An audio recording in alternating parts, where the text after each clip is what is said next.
बहुत बहुत धन्यवाद संजय भाई। मित्रों, जैसा कि आप जानते हैं कि कुछ लोगों ने दिल्ली को वेंटिलेटर पर डाल दिया है और लगातार दिल्ली को अव्यवस्थित करने के लिए जो लोग जिम्मेवार हैं, भ्रष्टाचार और ड्रामा जो है वो घंघोर है और इनकी जो मैनेजमेंट की व्यवस्थाएं हैं वो कमजोर हैं, जिसका एक दृश्य कल भी देखने को मिला कोर्ट कचहरी के अंदर कि कोर्ट ने कहा कि 6 सीटी स्कैन की मशीन्स हैं दिल्ली में 3 करोड़ की आबादी पर, और जब एफिडेविट को चेक किया गया तो वो एफिडेविट भी झूठा पाया गया।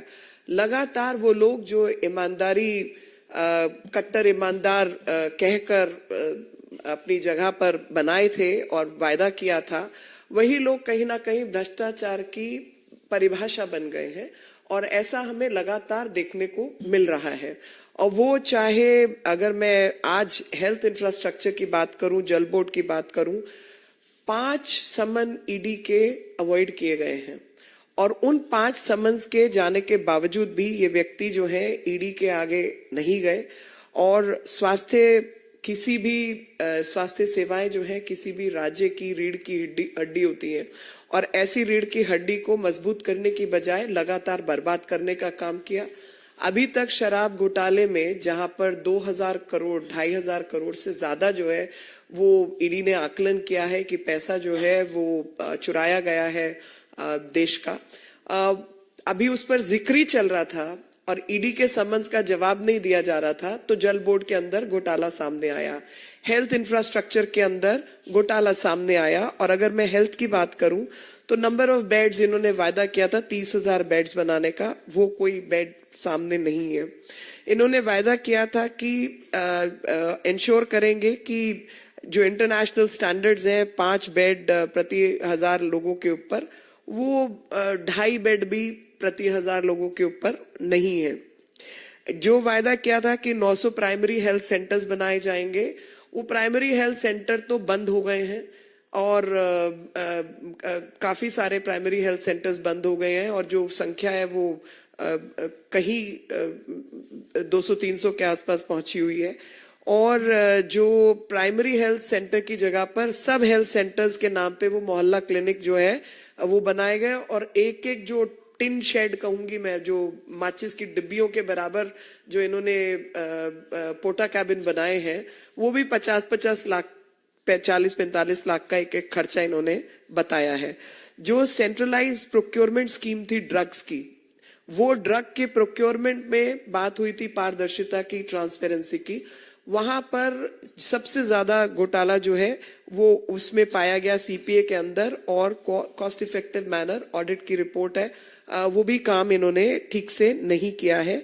बजटरी एलोकेशन जो हेल्थ इंफ्रास्ट्रक्चर की है वो भी आप सब जानते हैं कि उसमें भी गड़बड़ है, पर क्योंकि ये मामले अभी कोर्ट कचहरी के आगे हैं, झूठा एफिडेविट इन्होंने फाइल किया है, तो एक नया घोटाला सामने आता है, जल बोर्ड का घोटाला, हेल्थ इंफ्रास्ट्रक्चर का घोटाला। और इनके जो आज ईडी ने काम किया है, जो आप ही लोगों के माध्यम से जो हमारे सामने कुछ डिटेल आई है, उस डिटेल में यही पता चला है कि इनके 2 लोग, जिसमें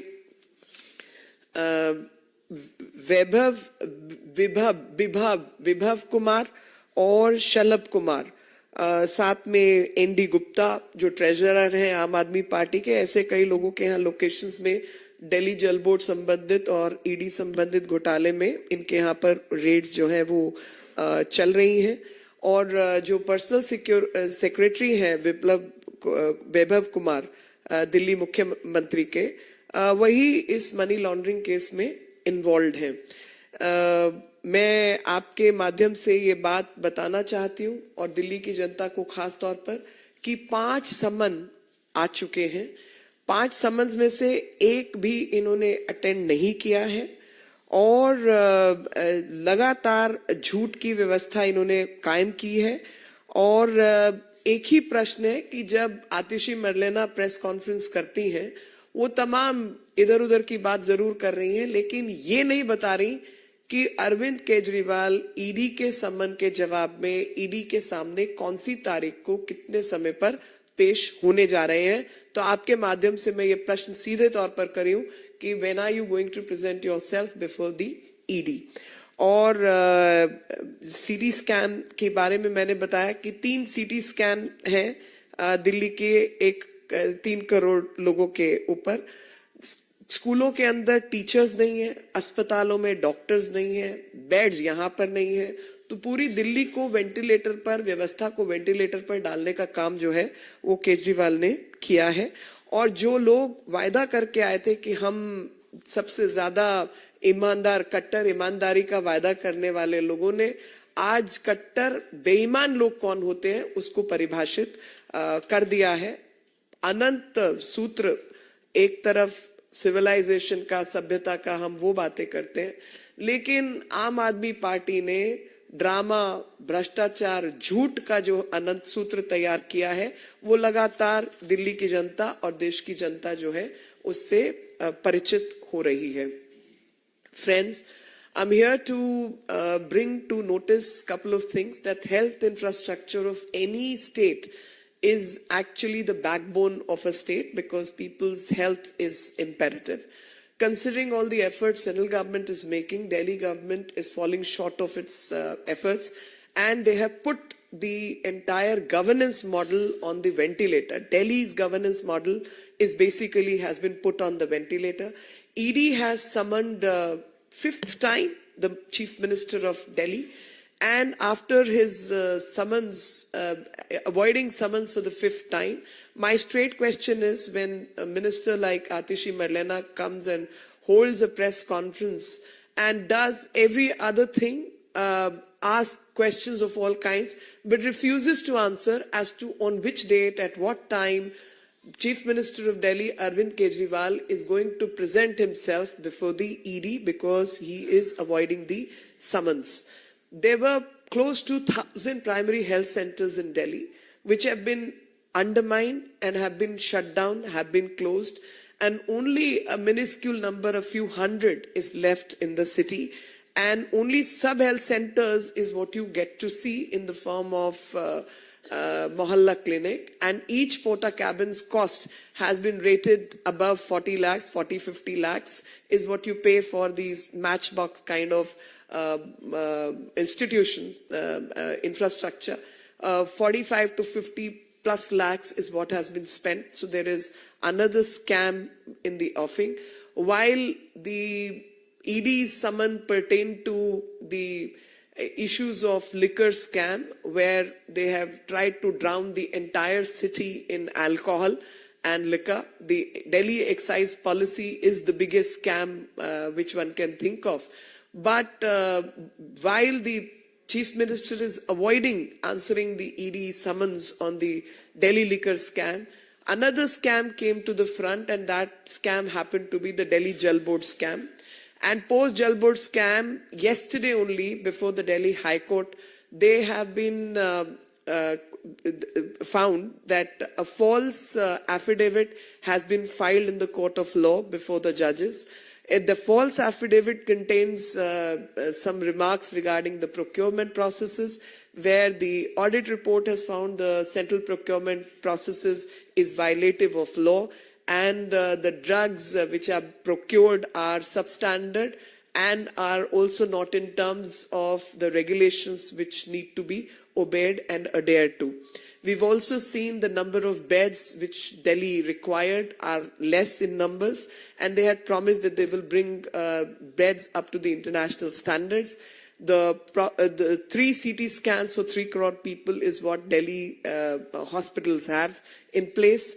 We've also seen whether it's drugs, it's beds, it's ventilators, everything is not meeting the standards and is falling short on all these performances. The worst one can think of is there can be no facility, and especially the medical facility, without the doctors. So there's shortage of doctors. There's shortage of teachers in schools. And there are quality professionals missing in the entire infrastructure. So in the name of health infrastructure, scam after scam is what one gets to see. So I can say that ye jo Delhi ki sarkar hai, is only bothered about publicity, is only the hunger to get publicity is so huge that they are hungry for publicity. They are hungry to stay in power at any cost. They are hungry and greedy for corruption. But when it comes to doing their job, they are missing in action. So, Vigyapan par zor or Vyavastha kamzor is what one can think of. One can also think that Bhrashtachar or drama जो है वो पुरजोर और घंगोर ये सब गंगोर और पुरजोर drama और भ्रष्टाचार जो है उसका सिलसिला चारों तरफ मिलता है. One can always see that every time you ask questions related to law, adherence to law and order, adherence to regulation, one finds that everywhere they're missing in action, and only emphasis has been on the drama, on publicity, on the wrongdoings, and creating so much of ruckus and racketing in the form of scams is what Delhi has witnessed. Any questions, I will welcome. And I must add another line that they are responsible for putting the governance model of Delhi on the ventilator. And that's what Delhi is faced with. Any question? Aishwarya Paliwal, India Today.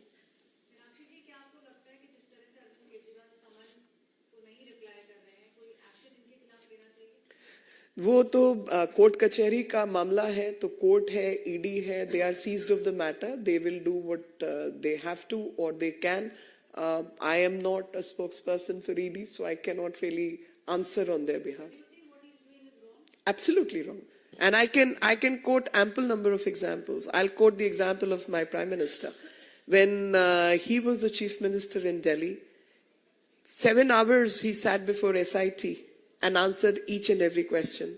All the rubbish allegations which were brought against him, from trial court to the Supreme Court, he faced everything. That's the way you face up.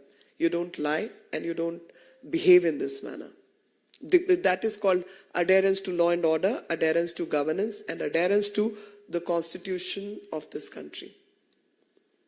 संविधान की सौगंध खाने वाले लोग हैं जी. संविधान और नियम और कानून का ही पालन नहीं करते. सिवाय ड्रामा और भ्रष्टाचार के किया क्या है?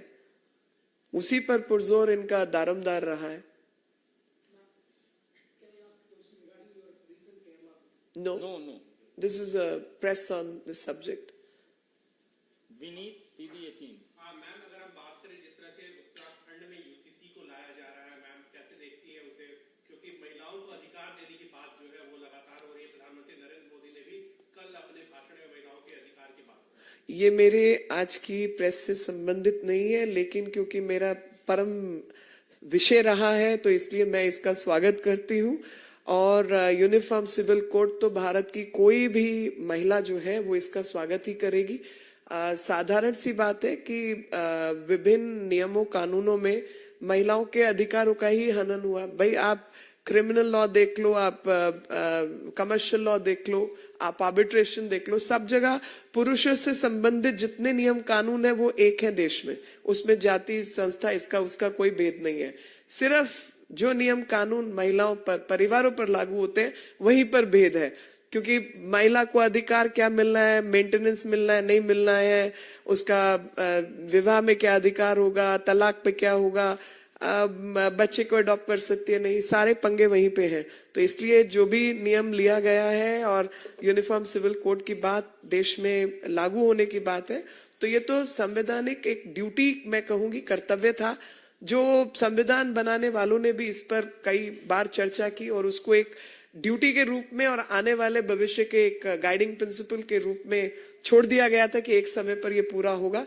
तो ये अपने पूर्वजों का वायदा पूरा करने का काम जो प्रधानमंत्री जी के नेतृत्व में हमारी सरकार और पार्टी के लोग और धामी जी ये सब लोग कर रहे हैं. मैं इनका स्वागत करती हूँ और हृदय से अपने पूर्वजों के बिहाफ पर भी कि वो सब इनको आशीर्वाद दे रहे होंगे कि जो कहा सो किया. बहुत बहुत धन्यवाद. Thank you. धन्यवाद.